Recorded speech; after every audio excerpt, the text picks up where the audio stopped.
Titans, go!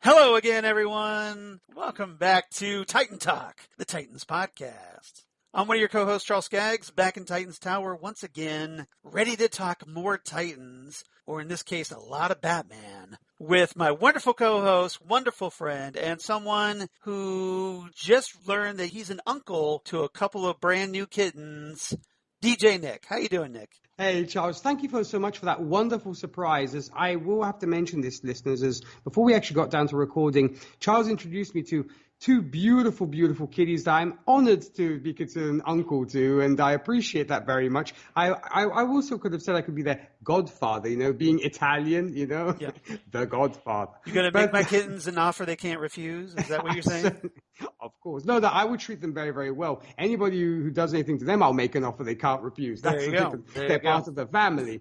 But I'm doing really, really well. And like you said, today it looks like it's going to be a lot of Batman. This literally could have been a Batman spin-off show at this point. I kind of love how Titans have decided, well, season 1 and 2 haven't clicked the way we had hoped, so let's just turn Titans into a Batman show and see if that works instead. So at episode 62 of Titan Talk, we're going to be discussing Lazarus, the 5th episode of Titan Season 3.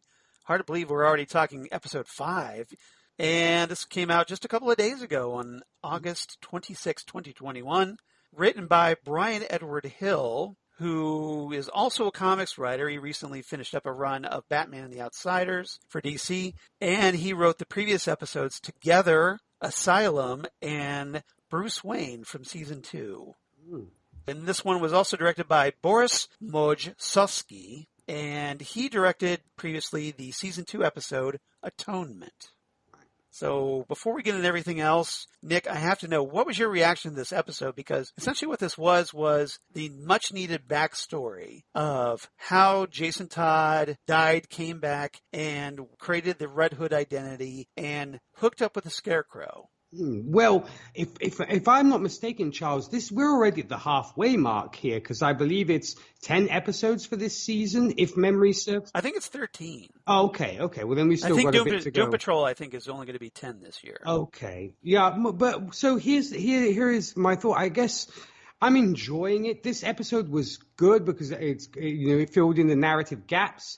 I did have some problems towards the end, which I'm sure we'll probably get to. Yes. But other than that, I enjoyed it. Maybe, as I often tend to bring up, some folks might have been a little bit upset that there was a lot of talking and barely any action in this, unless you count, what happens towards the end and some pieces here and there. But I think it was very much needed. We got the introduction to a couple of characters, which I'm sure you will enlighten us on here shortly.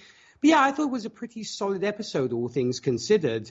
But yeah, I did find myself kind of pulling some threads here and there, as we want to do when it comes to Titans, as much as we love this show.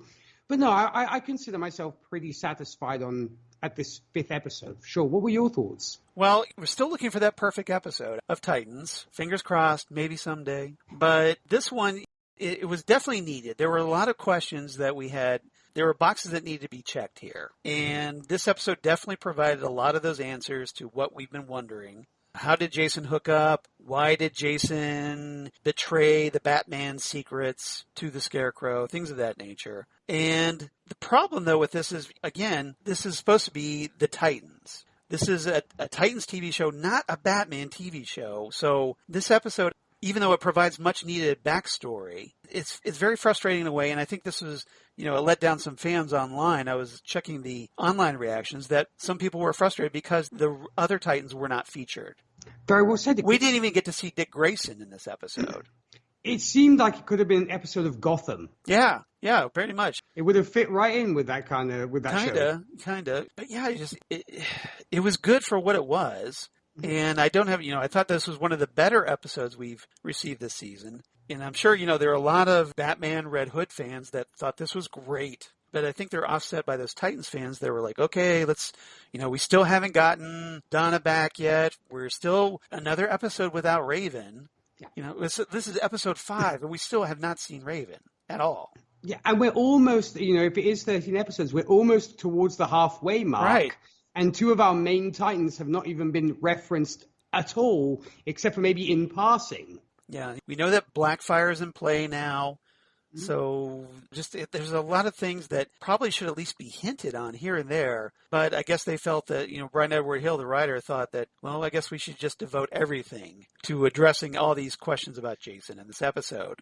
I actually wanted to pose a question to you, Charles. Do you think this would have worked better as the first episode of the season? I'm of two minds about that because obviously I think a lot of this chronologically takes place. But I think the reason they tried to tell this through a flashback, because that's essentially what this episode was. It was a flashback episode. That I think they wanted to kind of tease some things and create an air of mystery so that when they finally revealed the details here at episode 5, you can go, oh, that's what they were hinting. Why. Yeah, it's like, oh, now it makes sense.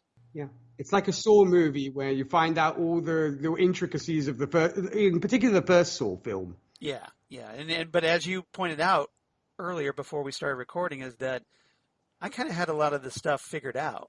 So, you nailed this. I don't really had any firsthand knowledge of everything, but it just seemed like that was the way to go. Maybe it's just because I've read a lot of Batman comics over the years, like since the 80s. So I've got like 40 years of Batman comics in my head, and I kind of figured things out a little bit. So, and I know how TV shows tend to work, by and large. So did this episode feel superfluous to you?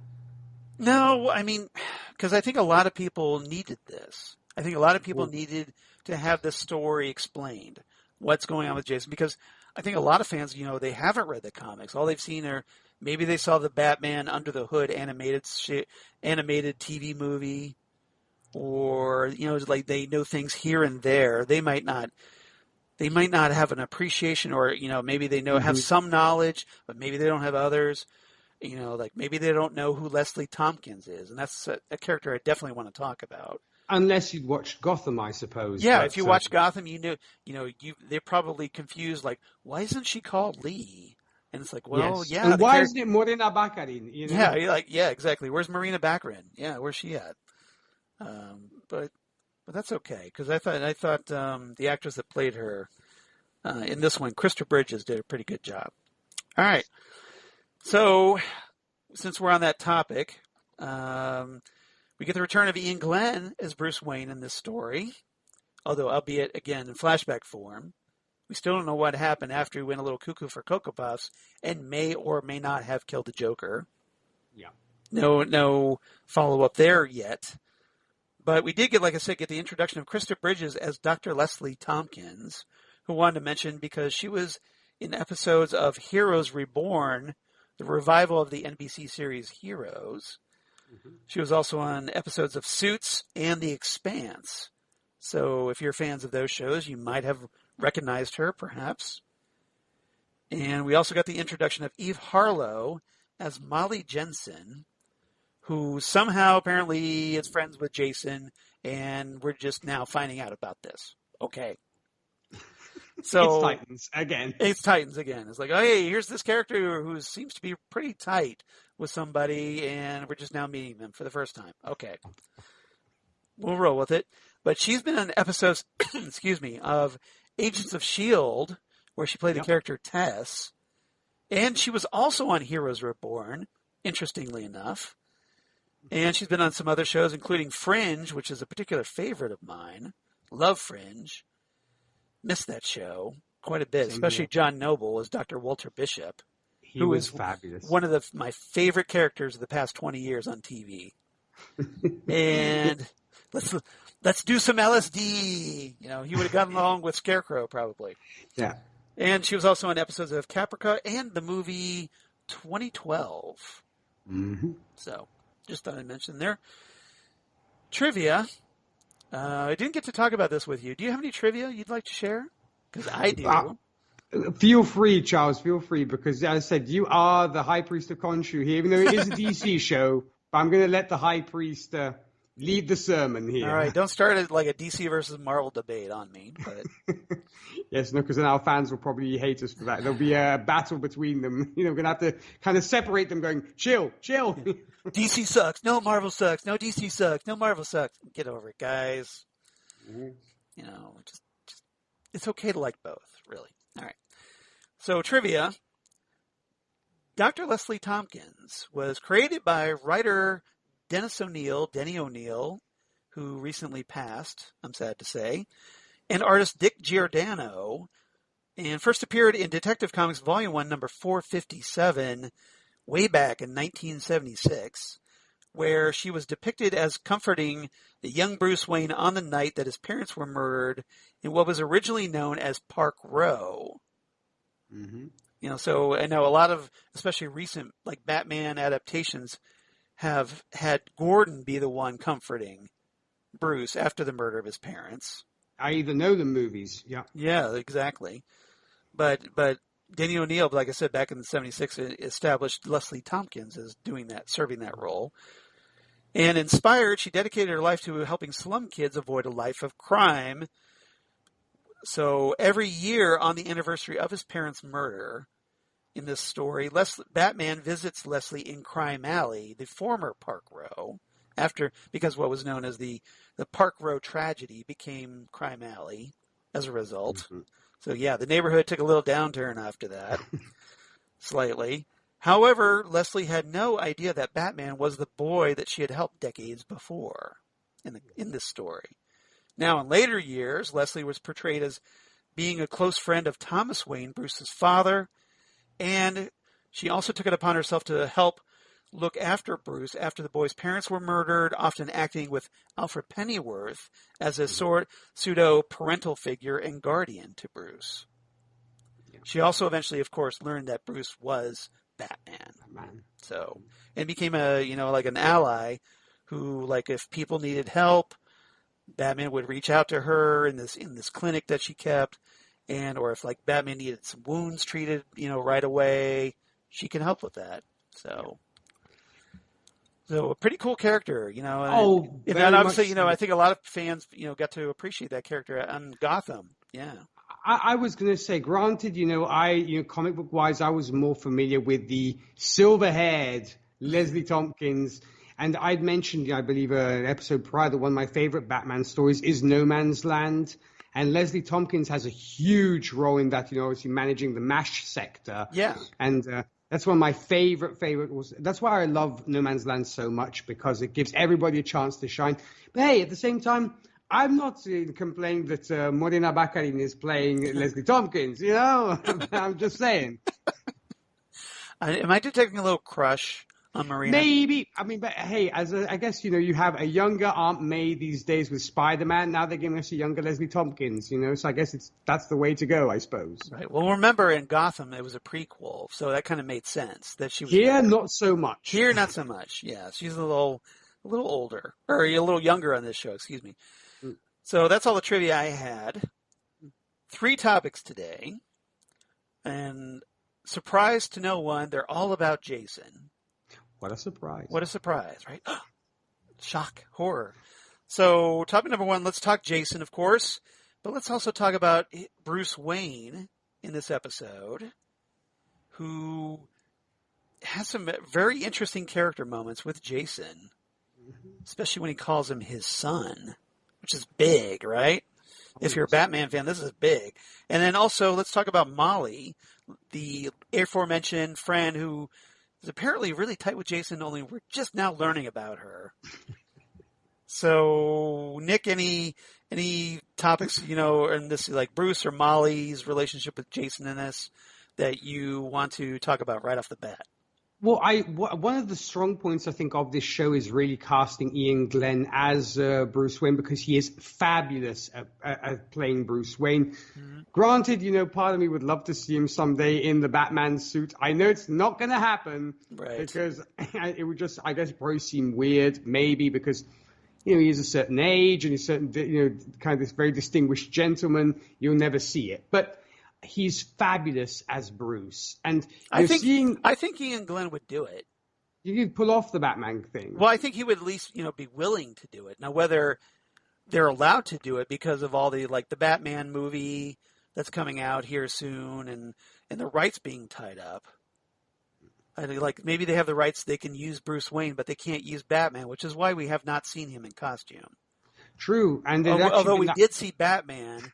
But, we never got to see, it was just a stunt guy playing Batman, not an actual actor. So I don't know what the deal is there. It's odd. It's almost like at the time with Bruce Wayne himself, where the only thing we got was like a silhouette at the window or this kind of thing. Then maybe DC was like, okay, you can use the character. But no, I love the relationship between the two, and it's incredibly parental, as it should be. And yeah, it's such a welcome change, if you will, compared to where we had seen Bruce going completely yo-yo and completely bonkers, and just being the Bruce we know and love. Because the relationship is so cool. Here's the thing: when it comes to, because it was also maybe lost in translation for me, because I know that in the US you will call a younger person son, even though he isn't your son. Right. So, it didn't sort of really resonate with me at first until I saw Jason's reaction. Because as I said, it's happened to me as well, that with older people, they'd say, blah, blah, blah, son. Yeah. Because just saying, instead of saying kid, they're saying son. But Batman doesn't throw that word around very easily.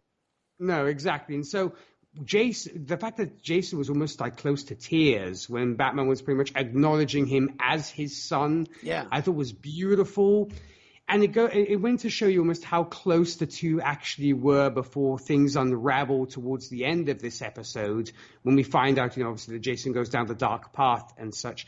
But I really have to, tip my hat to both Curran Walters and Iain Glen for doing such a great job. Yeah. Because there's barely any action. It really shows off how good of an actor you are. And so I really have to say it was fabulous. I loved it. I was heartbroken. I believed it. It was beautiful. Molly, as you said, where the heck was she prior to all this? I don't know. But okay.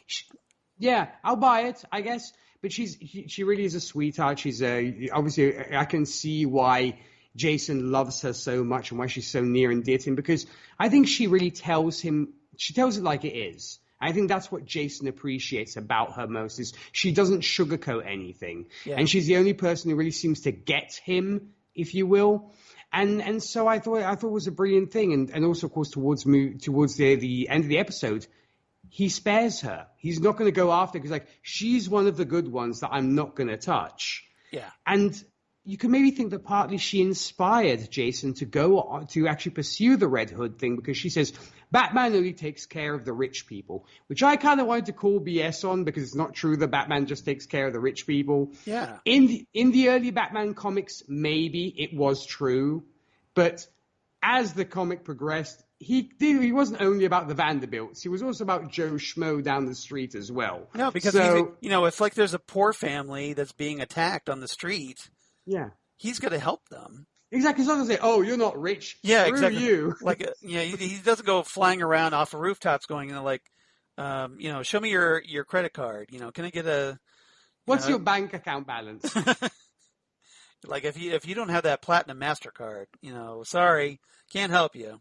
But it's interesting. It made me think, as I said, of the early Batman comics, where Batman was mainly helping out the rich and powerful, like the Vanderbilt Diamonds or whatever it was. It wasn't like the guy on the street. That came later, but it was just a weird comment for Molly to make. Yeah, it was. Maybe she sees him as elitist for whatever reason. I think that's the thing. But she's but at the same time she's got a beautiful heart, and she seems like one. I'd hang out with this girl, and for once they didn't, should we say, knock us over the head with the fact that she might be a lesbian or she might be bisexual. I was so glad it was just, are you still dating Sheila, I believe it was. I can't remember if that was. And she's like, nah, she's not the one. I might go back to dating boys. And I was like, see, that's how it should be. You don't have to make a big deal about you not being, it's, if you wanted to, I really appreciate that. You like that it was casual reference. That's how it should be, I believe. I mean, I don't know how you feel about that, Charles, but I really enjoyed this. Yeah. Well, I think it's very touchy because I think on one hand, I get what you're saying. I get that. But on the other hand, I know that, there's a lot of people want to feel represented. Mm-hmm. So I get that too. So I'm kind of of both minds about it a little bit. I think it depends on the context.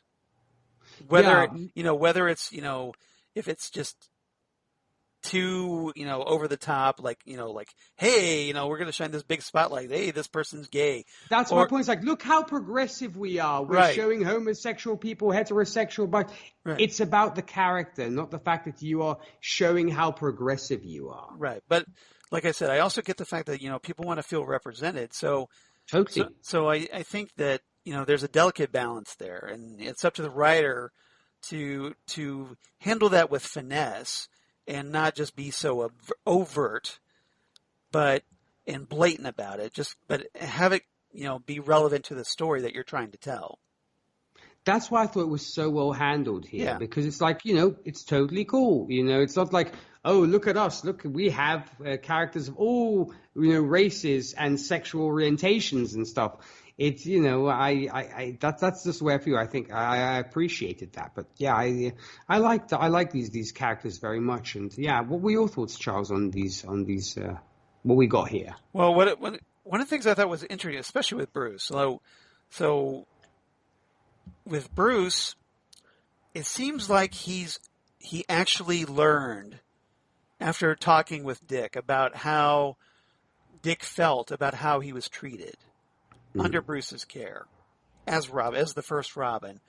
So it seems with Jason, he's trying to actually address his mistakes, which is, for one thing, very rare because, let's face it, Batman hardly ever admits that he makes mistakes. No, exactly. Especially to himself. So what we have here, and this is probably, I know some fans have been a little frustrated with Iain Glen being Bruce Wayne because, he's too old to be Batman. But the character they're presenting here is an older Batman. So we're getting to see that maybe this older Batman reflects on his life and the choices that he made when he was younger and actually has regrets in a lot of ways. And he's determined with Jason, at least he tries to give that impression here, which I was really glad to see, by the way, that he's trying to do things differently with Jason. He's trying not to make those mistakes. Unfortunately with Bruce, he's making all new mistakes perhaps, but he's at least trying to be better. And it's like the parent who has, multiple kids. You're like, we made some mistakes with the first kid. We're going to try and not make the same ones that we did with the second kid, if you will. I'm speaking as, the elder of three. So I totally get that because I kind of was like, should we say the guinea pig? Because obviously my parents were new at what they were doing. And obviously with my sister, they'd learned a little bit more, after she came along. So I kind of see what Bruce was doing then, the point you were making. Well, maybe Bruce is going, especially after the events of last episode that we talked about last time, that maybe Bruce is thinking, okay, maybe I don't want to have Jason running for his life from a wolf and be forced to behead a wolf because maybe that might mess him up. Maybe that wasn't. Maybe that wasn't the thing with one kid. Yeah, maybe that wasn't the best idea of parent. Maybe my parenting skills could use a little refinement, perhaps after that. So, here he's looking out for Jason because he realizes Jason. When this episode, the flashback portion starts, that Jason's having nightmares. He actually, interestingly enough, sees Donna in one of his nightmares, who's telling him, like, hey, it's not your time to check out here, So maybe he was visited by the spirit of Donna Troy, perhaps. Who knows? But he's having nightmares, and he obviously has post-traumatic stress disorder after everything he went through with Deathstroke. Something that becomes very evident in another segment we'll talk about. But he's obviously troubled, and Bruce is picking up on this. He's like, look, I'm going to bench you, I'm going to bench you as Robin until you talk to Leslie. And if Leslie gives the official okie dokie that you're all right, you can come back. Mm-hmm. But not before that. And Jason is, of course, very resistant. And for reasons we'll talk about in our next segment, that, being Robin is very personal for him. And, and anything that gets, that might change that, he's petrified by. Mm-hmm. So, what I want to point out, though, Bruce makes that promise, but to Jason's credit, unlike the Joker, he's not a man of his word.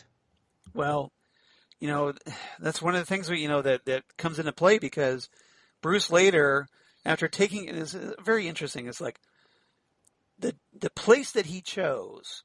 Of all places, Crime Alley. Of all places, like, hey, let me take you to where my parents were murdered. And oh, by the way, you're standing in the exact spot I was when my parents were murdered. Can't you take the kid to like a nice restaurant or something easy and chilled, right. or Well, maybe he's worried about Jason making the scene, perhaps. But it's like, okay, just go to a park somewhere, something's nice, or back home at the mansion. Order like his favorite dinner, maybe soften the blow a little bit, and all this kind of thing. Well, like I said, this is Bruce making all new mistakes. So what he does, he brings him to this spot and says, "Okay, so I've been doing some thinking, and like I'm gonna take away. You're not gonna. I've realized that this is. I was pushing you into this, and maybe Bruce is approaching this from like." Look, I really screwed up here with you because you're obviously deeply affected by being Robin. You're being traumatized here. And so essentially, I'm responsible for that. So I'm going to try to correct my mistake. Mm-hmm. And, like I see it driving you to self-destruction, and I don't want that for you. I saw what it did to Dick. So therefore, you're not going to be Robin again, which is, Bruce being kind of clueless about how much Robin means to Jason. It's his whole sense of identity, as we find out. Yeah, it's like, long story short, you didn't make the team. That's the way I think Jason sees it. It's like, you didn't make the cut. You came to summer camp, you didn't make the cut. Well, his first reaction is like, well, what, did Leslie talk to you? She tell you what was, that I should be benched? And Bruce is like, no, she didn't. But Jason doesn't believe him at this point because he feels betrayed. Yeah, he's very hurt. Which, as I said, reinforces how attached he is to being Robin and how much being Robin means to him. Yeah, so it's a big deal to him, and he doesn't take it very well. And Bruce probably could have handled that a little better. Just saying. Yes. Yeah, it's now to his credit though. He says some very comforting things. He says you don't have to wear a costume to be my son. And he keeps referring to him as a son, which was great because he did adopt him, just like he did with Dick. So it's great to see. And, Jason has this mixed reaction to it, like you were talking about. He's not sure how to handle this, but it's obviously affects him. But right now, Jason is just very angry. And he tells Bruce, look, you're wrong about me, and I'm going to prove to you that you're wrong about me. It really made me think and he storms off. Yeah, it really made me think of, once again, the whole concept of the family, to where the older brother, i.e. Dick, had everything kind of, not handed to him, but, he was allowed to carry on, and maybe Bruce was more permissive with Dick compared to Jason. And maybe it's like the younger brother saying, Heck, I'm like the guy who has to almost have the secondhand stuff that my older brother used to wear, and I'm not allowed to do the same things you let him do, and all this kind of thing. So it almost made me think of almost that. It's like, oh, you kind of paid for his college, and the guy's doing this and all that, and I'm just because I was born second. Right. You're not giving me the same kind of treatment you gave to the firstborn, if you will. Just because I stole the tires off the Batmobile, come on. Yeah, exactly. And that's why you said that Jason did bring this up to Bruce, and Bruce is like, look, no, it's not that at all. I just, I made mistakes with Dick, and I'm trying not to do that with you, okay? So Jason's not really hearing that right now. Nope. So there's a big communication problem going on, and it's all stems from the fact that Jason doesn't want to let go of Robin, and Bruce wants him to quit. That's right. Yes. And if he's not going to quit, I'm going to take it from him. Yeah, it's literally a case of communication breakdown, as Led Zeppelin would say. Yeah, it is. All right. But as far as Molly, apart from just learning about this character, like we said, she does seem to be, like a really good relationship with Jason. Like you mentioned, she seems to be one that they can talk openly with him, and he's actually receptive to that.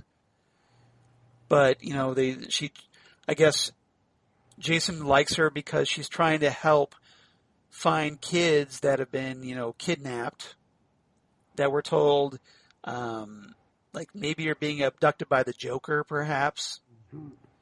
So, which I don't like the idea of like, okay, what does the Joker want with kids? That's a little. It's a little unsettling. Yeah, let's not go there, Titans. I know you got to be all edgelordy and everything, but we don't need to make the Joker into a child molester, okay? Please, let's not go there. For all his faults, the Joker is not a pedophile. Come on now. Yeah, that's taking things way too far, okay? I mean, if he's just wanting to kill them, that's one thing, but the implication there was a little disturbing to me, unsettling to me. Yes. And apparently this guy named Pete Hawkins who's been in and out of Blackgate, is trying to abduct this young girl. And so Molly and Jason go confront this guy about the missing kids, and Pete pulls a gun on Jason. Yeah. Which causes him to have these flashbacks. It's very triggering. And as a result, he's not able to fight like he should be. Like, Jason should be able to totally mop the floor with this guy. Right? That's what I was expecting. Like in a heartbeat, like that. But because he's going through this PTSD, he's off his game, and as a result, Pete gets the best of him, beats him down, and threatens him, and Molly's there begging, like, "Hey, stop hitting him." And Jason, of course, is like embarrassed by the whole thing. Like, this guy, this nobody beat me up in front of Molly, and he's angry about it. He snaps at Molly, and he just doesn't take it well. So, but importantly, this is the event that actually gets him to reach out to Leslie Thompkins, like Bruce wants. Yes, I mean, I think that really is the event that makes him open up more, if you will, because, and I'm sure we will be discussing Leslie shortly, but I think that's kind of the gateway to where his relationship with with Leslie starts. Yeah. And the heck, even Bruce obviously notices the cut on his cheek, and obviously Jason dismisses that. I fell off my bike. Right. I don't know how much Bruce buys that, but because the dog ate my homework. Yeah. Yeah, because Bruce, I think, kind of gives him that look of like, whatever, really, buddy. Really, it's like, whatever, buddy. You're telling you can't BS Batman. I'm sorry. As many times as I've had my face bashed in, I know what a fight looks like. Come on. Yeah, and not to mention, as I said, I'm only the world's greatest detective. Okay, I figured it out. Yeah. I mean, if he is able to ascertain what he and Leslie talked about, obviously he's going to know that Jason probably got into a scrap. Yeah, I would say so. Definitely. All right. Anything else about Jason, Bruce, or Molly we haven't talked about? No, I'm curious to see if we will see Molly again. because, she was seen briefly at the end of the episode. Mm-hmm. Or I wonder whether she'll be a throwaway character, or heck, she might maybe be the one who turns Jason around. It's like, remember who you are. I love you, Jason. Yeah. Simba, remember who you are. Yeah. Yes. This is CNN. Yes. Yes, we need James Earl Jones there for sure doing his thing. But no, I wonder whether I'd be rather upset if she ended up being a throwaway character, because I enjoyed what she brought. Granted, we never heard of her, but she might be that, should we say, that one that's able to defeat, if you will, the Scarecrow's influence on Jason, make him go back on his, have the heel turn. Who knows? Maybe at the very end, when it's a key moment, maybe Dick brings her in. Who knows, to kind of snap Jason out of his stupor, perhaps. We'll see. Yeah, we'll see. But yeah, just very interesting. We'll find out. All right, moving on in a kind of very related topic for what we just talked about Jason finally going to see Leslie. Let's talk Jason and Leslie. Topic number 2. So, like I said, after getting his ass handed to him, Jason goes to, probably grudgingly, but agrees to go see Leslie. And initially, he's just like, okay, being a foster kid. He's like, look, I've been through all these kinds of counseling things before. Let's just, give me some drugs and whatever you think I need to pass. And we'll call it a day. And then we'll call it a day. You get to go on with your life. I get to go on with my life. And we'll be good. And while he says that, he makes an interesting reference. Like, he talks about his mother dying of drugs and Two-Face killing his father, and which is why he ended up in foster care. And for 3 years, apparently. And so what did you make of these counseling sessions? Because it seemed like Leslie was actually getting through to Jason. Well, I really want to applaud Curran Walters once again, because he does such a wonderful job in this. And seriously, I can see why he did a really good acting job. I wasn't much sure what to make of him as an actor, but since you brought it up, yeah, I agree with you. Bearing in mind he had to pretty much, carry the weight of this episode, and if Curran Walters wasn't able to bring it, this would have totally failed. Yeah. And I think, for being the young man that he is, he definitely has potential and definitely could go far as an actor, because to play the troubled kid who has to come almost bare his soul to the therapist, and at first, obviously, he is very belligerent towards her. But hey, Leslie's one of the best, therapists in Gotham, there must be a reason, right? And here she shows you why she is considered the best of the best, and why Bruce would even send Jason to her. I mean, as much as, and heck, they might even have had a thing going on, because when Jason asked him, it's like, you and her, it's like, I've got something to do in London. I'll see you later. Yeah, he kind of, he diffuses. That's one thing we didn't talk about with him and Bruce, was that he tries to find out about, his relationship with Leslie, and Bruce. He's like, she's kind of hot. Did you guys? Yeah, did you guys do that? And then, Bruce had made this other comment about Catwoman, if you notice. Yeah. He's like, because Jason was talking about Molly or whatever. Yeah, it's like, if she likes cats, run away. Yeah, run. Yeah, right. So I thought that was funny. All right. Yeah. So, granted, once again, here we got a younger Leslie Thompkins, kind of like we've gotten in Gotham. I was okay with that. I mean, as much as I would have liked a Rosemary Harris kind of actress to play this character, because I hate to have to bring up the Marvel side again, but she was one of my favorite Aunt Mays throughout the various on-screen versions we've had. So it would have been kind of cool to have that, but I see why they went with a younger actress. Yeah. Because it was, I love the dynamic between the two, and she's so patient with him as a therapist would be. Because obviously she's seen her share of things. Heck, she was a victim of the Scarecrow, which we find out. Yeah, I thought it was interesting, and maybe that'll play to some things later on, perhaps. Heck, yes, there might be a old reunion between colleagues, maybe. Who knows? That Jonathan Crane might decide to visit his old colleague Leslie Thompkins, but or maybe Leslie will know how to do an antidote. Ooh, that could be an idea. That could be an interesting concept for sure. But yeah, I think after, the various kind of belligerence from Jason, he really opens up to her, and I think he feels she's somebody he can trust.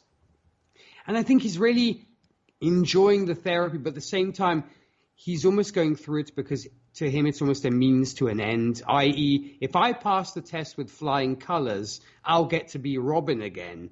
And just the fact that when they do the word association game and she says Robin and he says freedom, that says a lot. Yeah, pretty much. Although he also mentioned that, when she said the word mother, he said dove, right? Or dawn, I forget.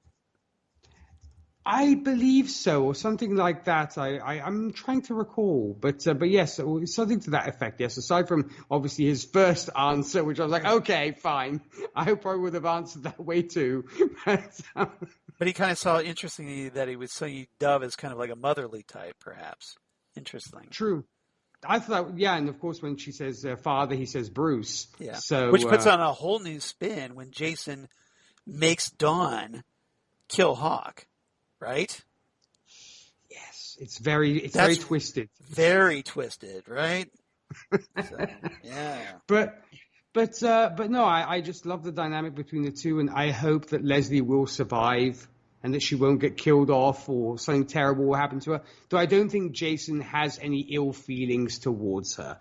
Probably Molly and Leslie. Well, I think he does. I think he does have some ill feelings. Because the fact that she may, in his mind, she may have ratted on him to Bruce. Yeah, exactly. Because remember, before he goes to visit Scarecrow in Arkham Asylum, he had called her up and is like, he's all angry, like, hey, you betrayed me.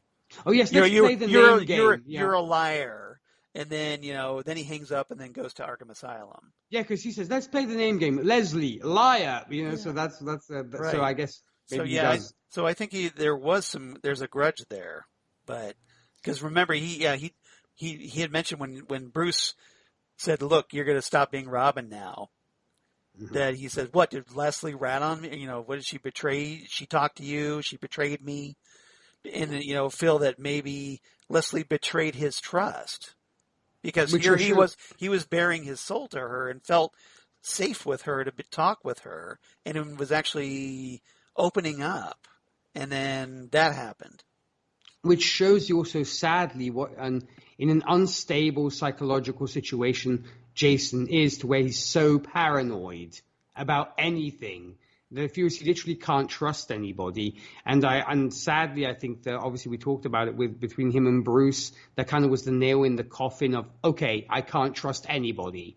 And in his mind, it's almost like, the mad dictator. He sees enemies everywhere. Yeah. And he's like, I can't trust anybody. But yeah, the initial exchange I thought was beautiful. The acting was spot on. And I really enjoyed this Leslie Thompkins. I thought she was a nice addition to the show.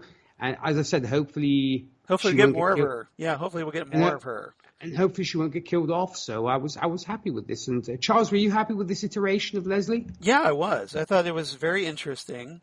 The scenes between what's the actress? Krista Bridges and Curran Walters were fantastic. Curran Walters particularly gives a great performance when you see how troubled he is. And you see Leslie trying to help him and get him to understand certain things. But, especially in the moments where, like, Jason's talking about, like,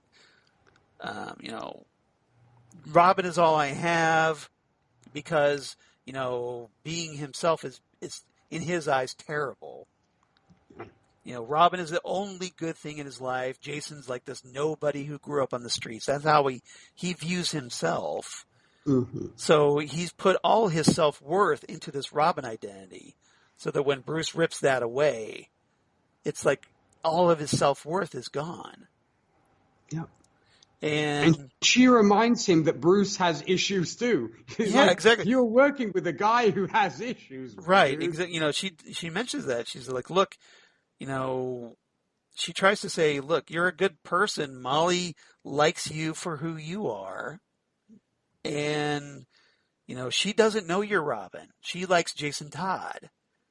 And besides, like you mentioned, Bruce is just like, he's cuckoo for Cocoa Puffs, okay? He dresses up like a bat and goes out and fights crime. So. And she's actually telling, which might not be exactly very professional on her part to give her, should we say, assessment of Bruce having his problems, but maybe it's her way of obviously letting Jason know that Robin isn't all that jazz and the way he feels about it. Well, I think she was trying to establish a connection with Jason. Of course. Try to keep a little trust, like, hey, I agree with you. Batman's kind of nuts, okay? So, like, try to bond with him, perhaps. I don't know. But, and they do, there seems to be, like, this form of trust, because Leslie's offering to tell Jason, look, I'll tell Bruce whatever you want, so you can keep being Robin if it's that important to you. But I would like you to keep working with me here in these sessions. And Jason finally admits that he does need more help. So again, Jason feels, that he feels like for something he was initially dismissive of and trying to just blow off, he comes to understand it's actually, helping him a little bit, helping him cope. And he trusts her so that when, Bruce rips his Robin identity away, it feels that much more of a betrayal, I think.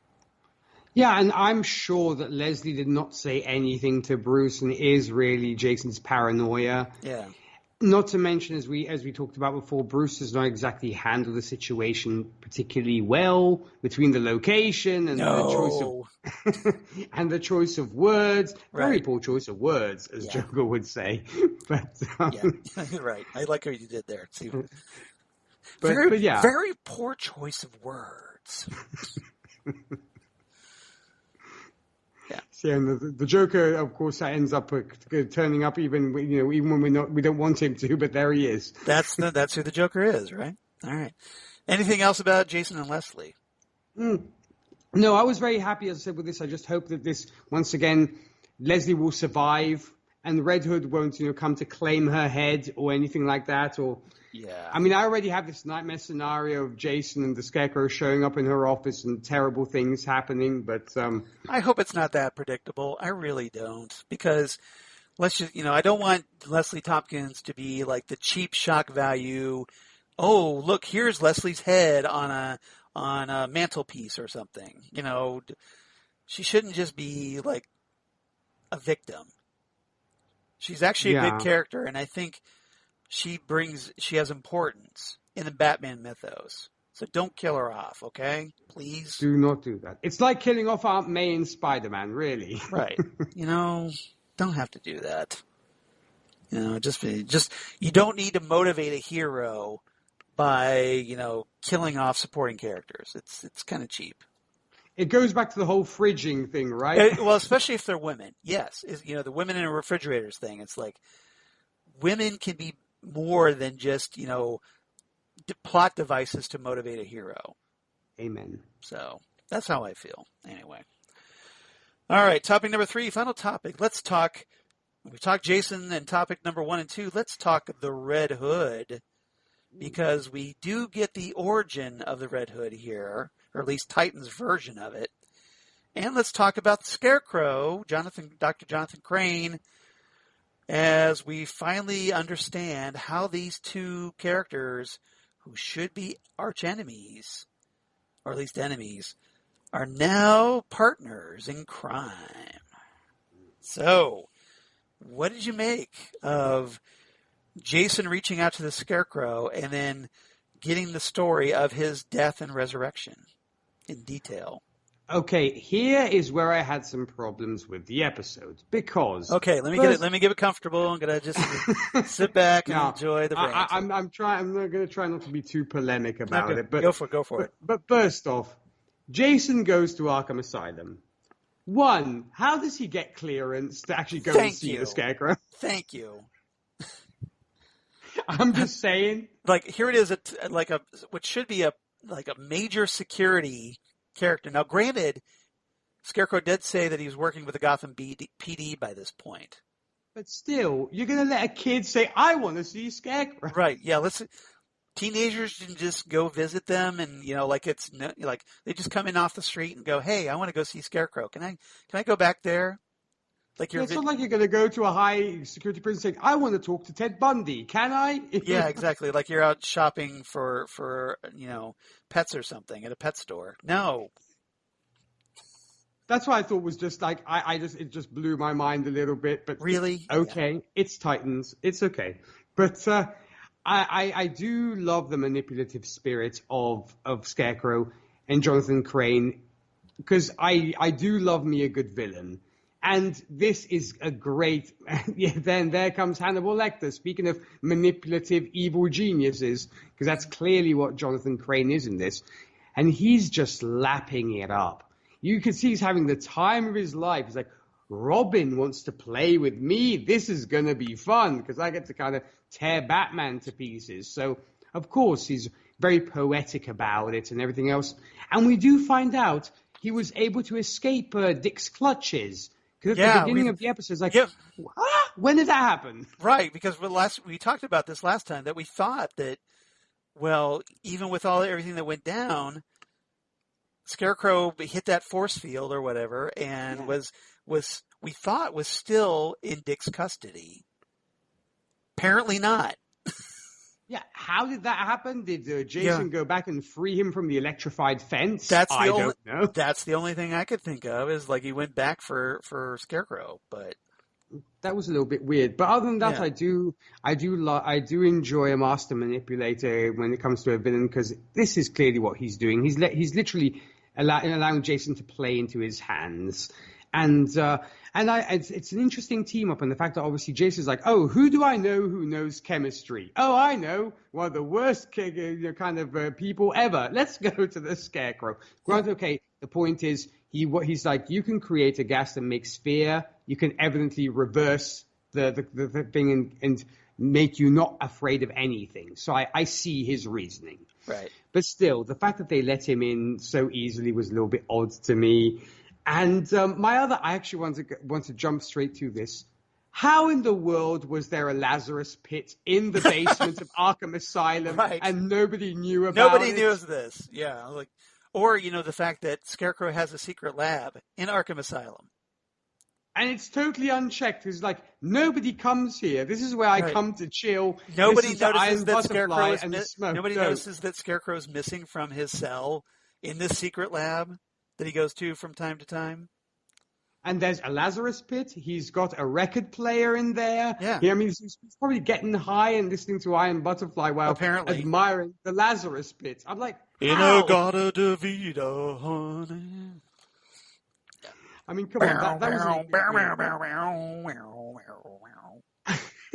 unless it was like a manhole cover over the Lazarus pit. I don't know, but it seemed very weird. There would be a Lazarus pit in the basement of Arkham Asylum. Come on. Why is this marijuana smell coming from the basement? Oh, it's just Scarecrow. Yes. He's blazing up in the hanging out by the Lazarus pit. And then what was the deal? Did Ra's al Ghul, while he was in custody, was like, I'm going to go and create a Lazarus pit and nobody will know. I mean, come on, man. Well, supposedly these things are natural, but it just seems weird that, there just happens to be a Lazarus pit under Arkham Asylum. Okay. It seemed a little rather bit convenient, isn't it? Yes. Other than that, I do like, as I said, I did enjoy the master manipulation, and it will be interesting to see, because we do get a review of possibly what Scarecrow's end game will probably be, i.e. create fear and panic throughout the city, kind of like the Nolan films. But in this case, he's like, we will emerge as the heroes. That's what I was going to bring out, yeah. Of this fear. Is like, we will create it, but then we will be the ones who solve it. So we're going to get a new lease on life. So and everybody's going to be dependent on us, and so we're going to be the man that comes in and saves the day. We're going to be the heroes. That's right, and I will say though, major dick move on Jason for when the Scarecrow's lighting up. You can't take the guy's thing or just knock it out of his head. He smacked it right out. Yeah, Scarecrow's like, hey. I had to so not cool, man. Not cool. Yes, I had to sell 29 trade secrets for that, you know? Right. I don't want to even talk about the things I did in that shower for that. Yes, dope don't come cheap in prison, my friend. No. But yeah, so that's pretty much my initial thoughts on that. Charles, what did you make of these two together? Well, I agree with you on all of those points. Those are all valid points. And again, still looking for that perfect Titans episode. But, I like the fact that at the beginning of the episode, we finally get to find out what the plan is. Like, what is Scarecrow's plan? Like you said, is to emerge as the heroes and create this whole fear state, to use a current term running through DC Comics right now in Batman titles. And so, and Jason's going to help him with that.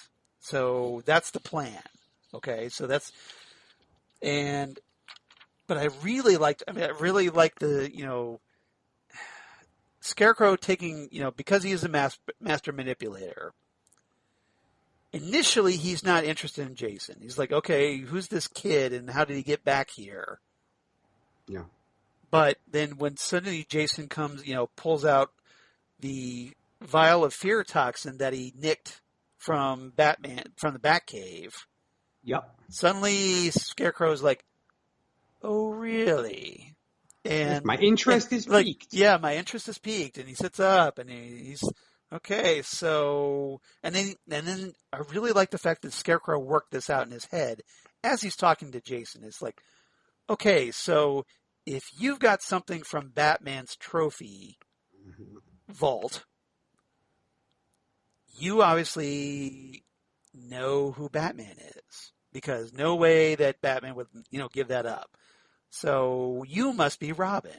He's making logical deductions. Hey, here's somebody who's a teenager with black hair, and about Robin you're about Robin's height, and you have access to the Batcave. Well, that just means you're Robin, doesn't it? And Jason admits that. He's like, look, yes, I stole the fear gas from Batman's vault, but Jason wants a deal. He wants, look, you give me information of how to create, reverse engineer, your fear gas, and so that, excuse me, so that I'm not afraid anymore, so that I can be Robin again. Mm-hmm. And I will tell you everything on Batman. That's the Faustian deal he's making here. That shows you how far he's prepared to go in order to hold on to the Robin persona. A little too far. He's too desperate. Okay, you're going to totally rat on Batman. Now, granted, you may feel... Now, we're dealing with a lot of complex emotions here, because Jason's feeling hurt, being betrayed by Bruce. He feels like Leslie has betrayed him. Yeah. All this, all the people he trusted are, his whole support system is, has been violated. So I have nobody to turn to but the bad guy.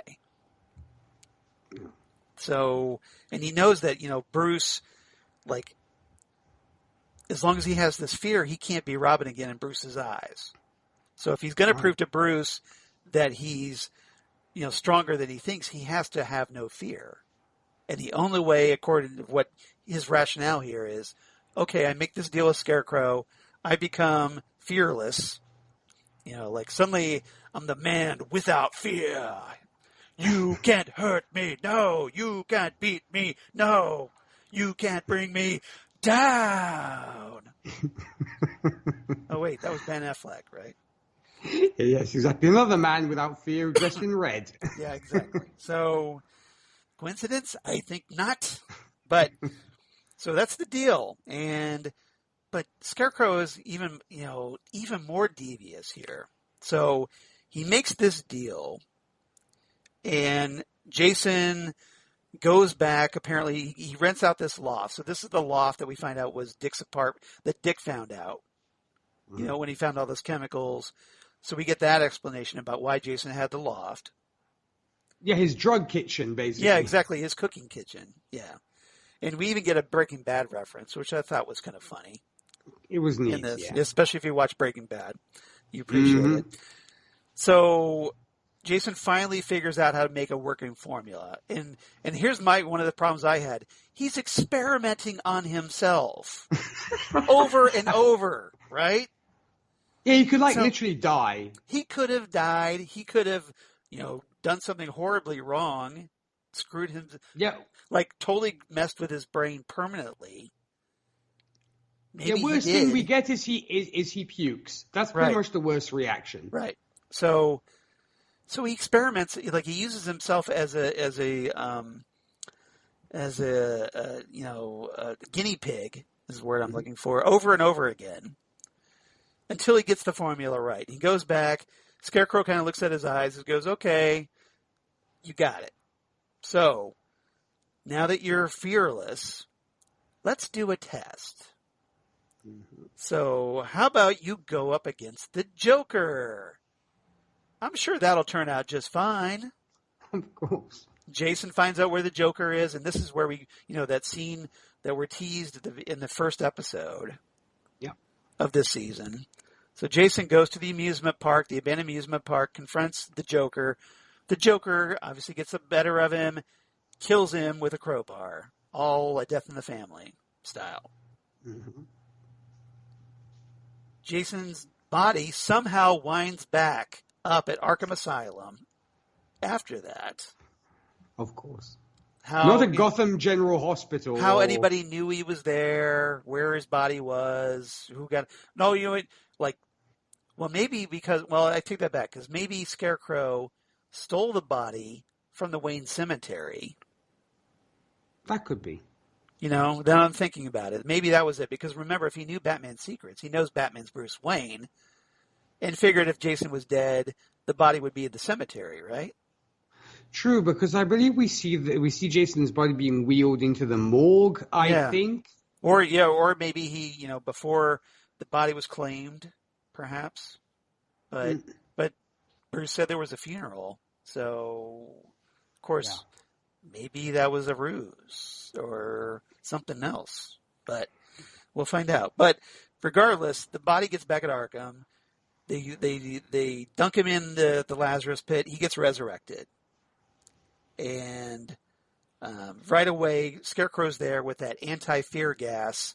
Like, hey, baby, you're back from the dead. How about a nice little hit from this? So probably the formula that Scarecrow created is also addictive. Oh, of course, because he's like, I cooked up a special batch for this particular occasion. Mm-hmm. So it almost seems like Jason's dependent now. He's now a junkie on this. He is, yeah. And so we go, and this is where you get to see that the culmination of this partnership, where Crane decides, okay, well, you're not Robin anymore, so you're going to be something else. Someone else. Yeah, exactly. Right. So you're going to become the Red Hood. Now we don't get an explanation about why he chose that name, but okay, we know from the comics there was a previous identity of the Joker. Mm-hmm. But we don't get that here. We probably should have. Some kind of explanation. Why call yourself the Red Hood? Well, you got a red helmet. There you go. So, of course, Jason goes back. Now he's Red Hood. He goes back and terrorizes Pete Hawkins. Like, okay, kind of like that moment at the end of Superman 2 where Clark Kent gets his powers back and goes back to the diner where he got his ass kicked by this trucker guy. Same thing, yep. Get a little revenge. Only this time, Jason goes back and, he gives him a gun and, like, look, I'll let you go free if you shoot me. Mm-hmm. And, of course, he's just playing with this guy by this point. Because, again, remember, Jason has no fear, no inhibition as a result. And, of course, the guy ends up killing Pete. So... there you go. Then he goes back to Molly's place and says, hey, look, I got the kid, Diego. And she figures out, apparently faster than Dick Grayson, that Jason is the Red Hood. Somehow, right? It makes you show what you were mentioning earlier about the fact that heroes seem so dumb on this show. Yeah, they are. Like, okay, another example. Dick Grayson couldn't figure this out right away, but Molly could. Okay. Come on, man. I agree. It was very, very weird, but okay. All right. To quote Joe Biden, come on, man. She was like, Jason? He's like, yeah. Yeah, Jason. And Jason tells her, like, look, Molly's like, you need help, man. Come on, this isn't normal. And Jason's like, it's going to get worse before it gets better. Yes. So, and that's where we leave it. That's where we end it. That's where we leave off. So, yeah, how's that run down? I love that. It's hilarious, but also because just the between the two is just hilarious because she's like, Jason, yes, it's going to get better before it gets worse. Right. Hasta la vista, baby, and off he's gone. I'll be back. Yes. Yeah. But I kind of figured that was where it was going to end. It was like, okay, pan out from her, and it's like, and end. And credits. And credits. Yeah, there we go. Cue the cramps. Yeah.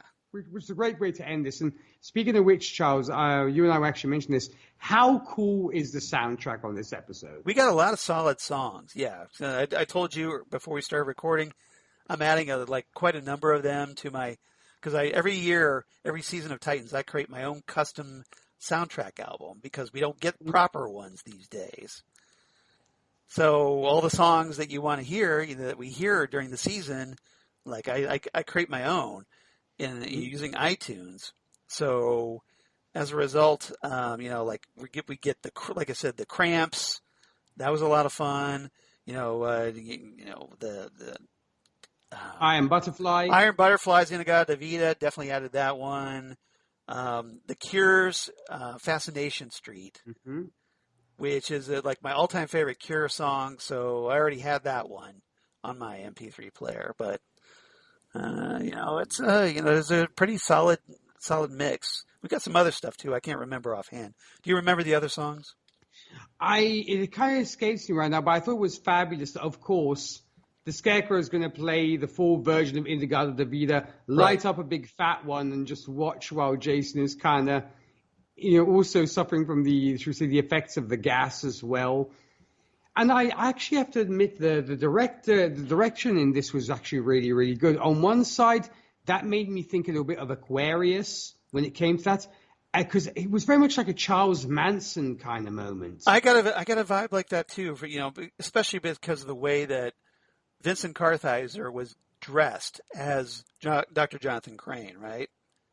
Yeah, of course, and the hairstyle and the beard and everything else. It was very Charlie Manson in that sense. Oh, we also got Bad Life from Public Image Limited. That's a good one, That was the one, yeah. This is what you want. This is what you get. This is what you want. This is what you get.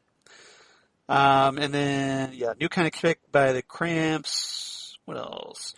Zombie Eaters by Faith No More. Mm-hmm. And Deliverance by The Mission. That's right. So there you go. So pretty solid score on that. Yeah. And the other thing I wanted to add, Charles, was it was pretty cool to actually see the Scarecrow mask within the little Batman trophy case. I liked the little kind of checking out, and obviously it was pretty obvious what the various Googars and stuff who they were associated with. But that Scarecrow mask is pretty creepy. Well, we got a lot of Easter eggs. We got to see the Two-Face coin. Mm-hmm. And some the Catwoman glasses. the goggles and the whip. So so that was, and then so if we do have a mask, hopefully we're going to see Vincent Kartheiser as the Scarecrow. That's a pretty badass mask. Yeah. I'm just going to say it looks really good. Well, they're right now in Batman comics, Jorge Jimenez is drawing a really cool new look for the Scarecrow. Mm-hmm. I don't know if you've seen it. If you have out there in podcast land, you know what I'm talking about. Probably the creepiest version ever. And, very Saw, horror movie type, modern horror movie like design. I think it's second only to the, should we say, second season of Batman the Animated Series, or the third season, where it looks like he's got the hangman's noose around his neck. Yeah.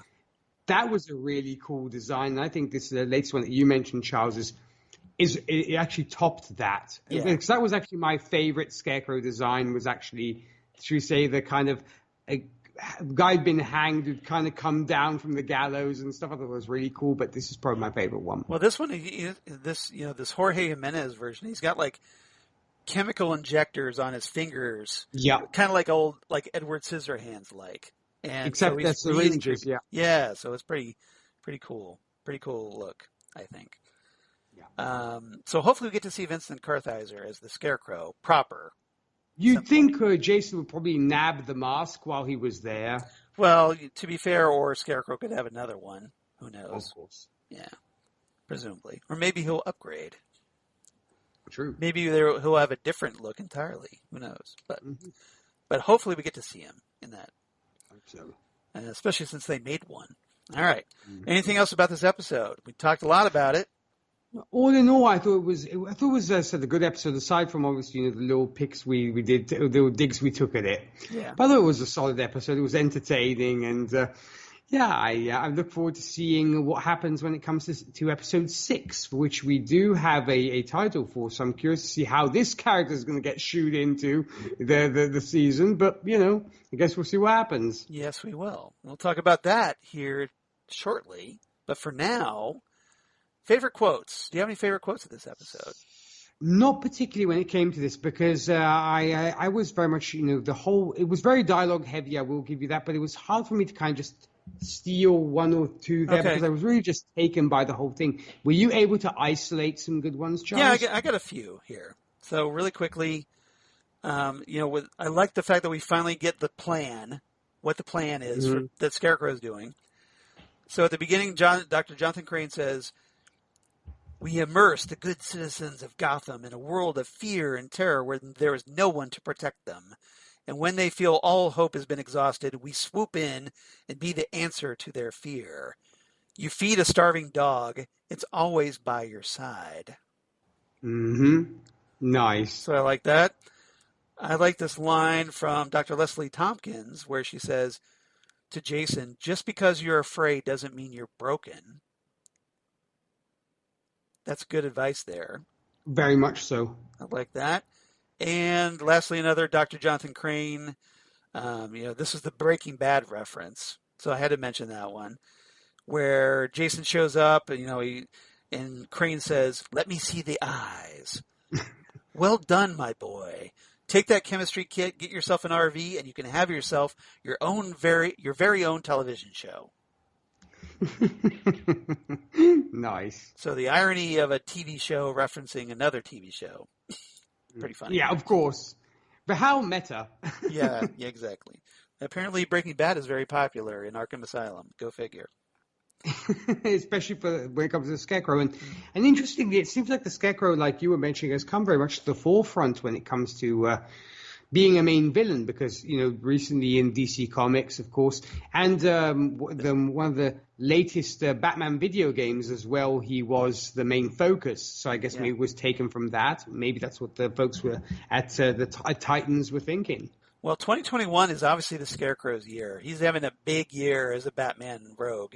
And it's actually kind of fitting considering all the pandemic and all the other things that we're worrying about these days. All about fear. All about fear. What better villain, right?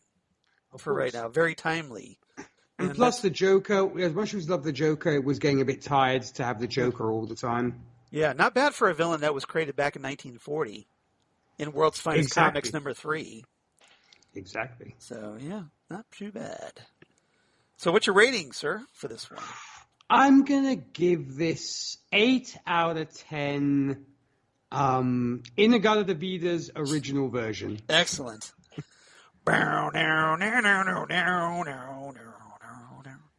Because I always stick around for the drum solo. I'm actually a little more generous than you on this one. I kind of like this one. I mean, yeah, it was a Batman story, but it was I thought it was a well-told Batman story for the most part, apart from the obvious flaws of Jason just being allowed to walk back and talk to Scarecrow and other things. But I give this one 8.5 out of 10. Lazarus pits somehow underneath Arkham Asylum. There you go. No, I actually opened. Was like, how the heck did that happen? Yeah. So here's a good question. Since there's a Lazarus pit under Arkham Asylum, who else has been resurrected? Dun dun dun. Dun, dun, dun. I better do this. Where's my thing?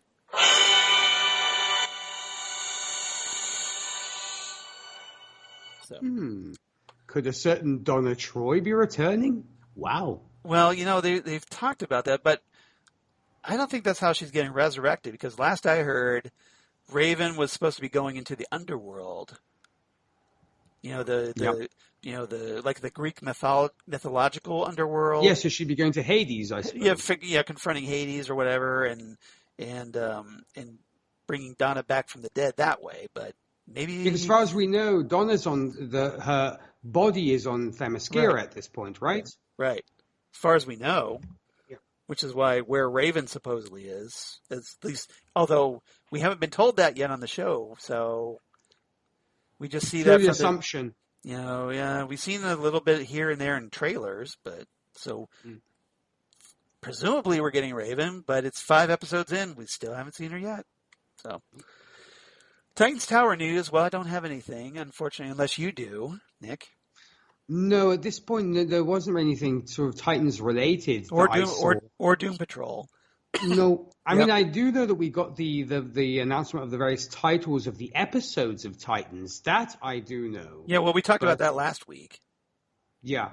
No, but I'm saying of Titans, I mean, the titles of the Titans episodes. Oh, okay. Yeah, we got the first 10 episode titles. Did we? Because I didn't see that. I actually, do you have them? Do you have them?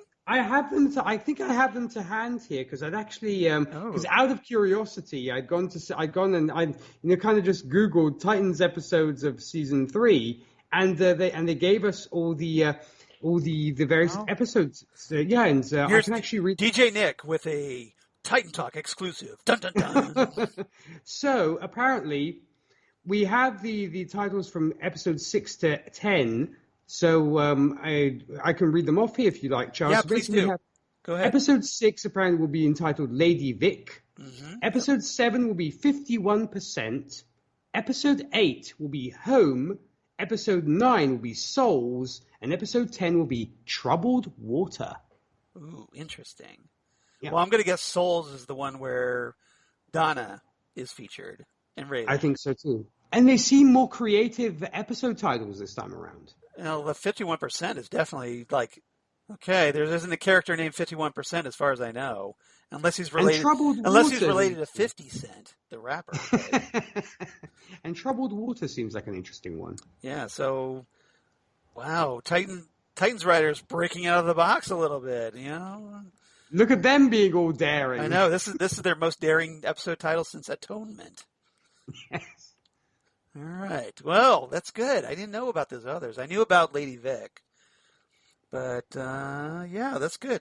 So, cheers, Nick, for that. Hey, no worries. Tell it to Titan Talk. Sadly, we still do not have any mail from anybody. Guys, we want to hear from you. We're 5 episodes in. We know you're out there. Do you have any thoughts? Anything you want to share? Because we'd love to read your emails right here on the podcast. Amen. Yeah, because we're getting a lot of likes and retweets on both Twitter and on Facebook, I've noticed. And I did want to also thank both the folks on Twitter and on Facebook for liking and share and retweeting our episodes. So evidently folks are enjoying our little chats here, Charles. But yeah, I agree. Voice your opinion, folks. Definitely want to know what you guys are thinking of. I'm sure so far. If you're not, if there's some things that you don't agree with us on, let us know. Or if you think we're doing a good job, hopefully we are. Covering these episodes, we'd love to hear from you. But or any thoughts about the show, let us know. Oh, and while I'm thinking about it, by the way, as we're recording this, yours truly is now rocking the official Titan Talk, the Titans Podcast T-shirt. Beautiful. So all nice with our spiffy red logo for season 3. And if you... we've posted links on Twitter and Facebook, our Twitter and Facebook accounts, how you can get one. But if for whatever reason, I've got links on Damn Good Coffee and Hot, which I'll talk about here in a minute.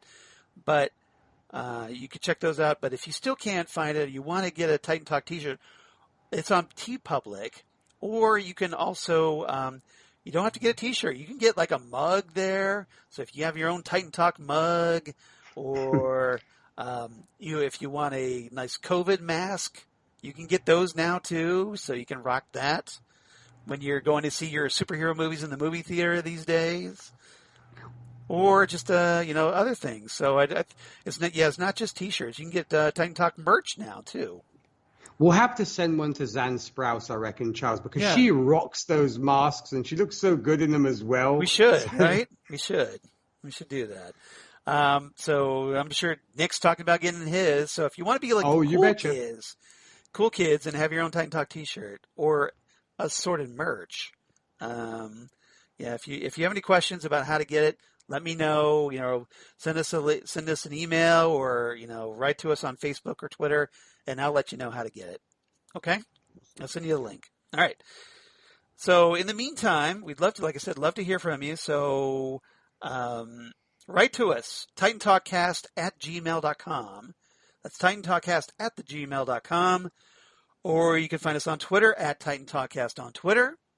Or Facebook, of course, Titan Talk, the Titans podcast, where we're currently now at 1,370 followers. So 1,370 followers. Yay, everybody. Good job.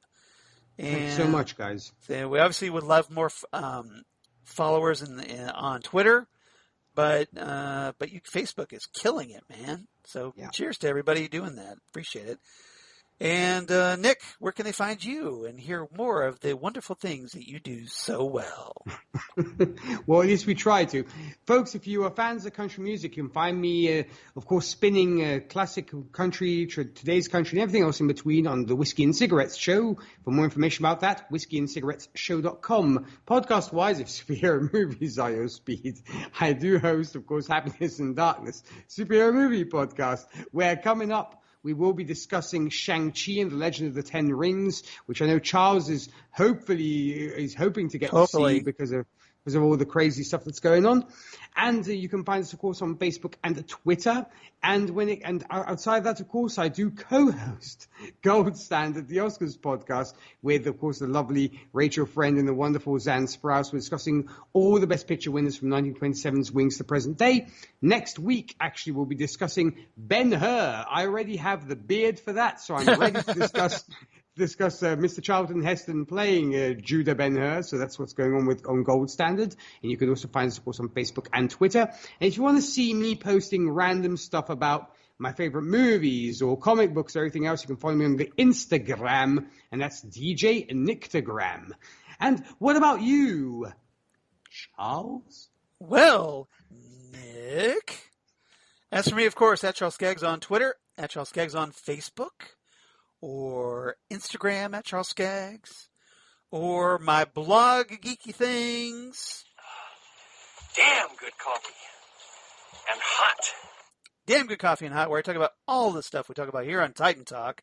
So Titans news, Doom Patrol news. I just posted some news that they cast Despero. They cast Despero.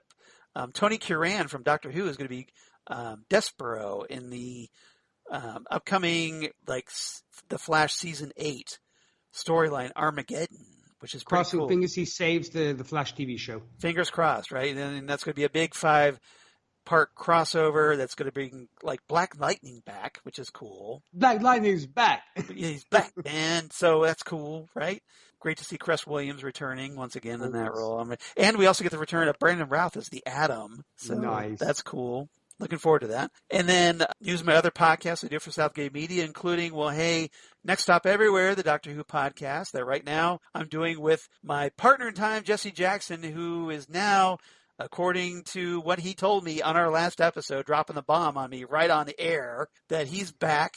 And we're very happy about that. And then coming up on our next episode, Christine Peruski is going to be joining us as we discuss The Runaway Bride, the episode that debuted Catherine Tate as Donna Noble. Very nice. So that's going to be a lot of fun. That was the 2006 Christmas special, I believe. Yeah. So that should be a lot of fun. And then also Ghost with the Twin Peaks podcast and Drunk Cinema, which are currently on hiatus because sadly my co-host Zan Sprouse, Nick's co-host on the Gold Standard, the Oscars podcast, has been going through rather rough patch of late. She has, yes. Hit by numerous tragedy, or sadly losing her cat Jezebel, and then having some surgery, and just other things that life is piled on top of her right now. So we're taking a little bit of a hiatus, but hopefully Zan will be back soon. Whenever she's ready. I'm not going to push her. Just whenever she feels comfortable, because obviously personal health and crises come first, podcasts come second. Mm-hmm. And you can't hurry genius, right? No, Charles? No, exactly. If nothing else, Zan needs to build up her tolerance for more alcohol on Drunk Cinema. So, but we wish her all the best, and we're obviously thinking about her. So, and I try to cheer her up by sending her some pictures of my new kittens, Desire and Delirium, that Lori and I got this week. So that was kind of big news for me. And, she's like, they're so cute.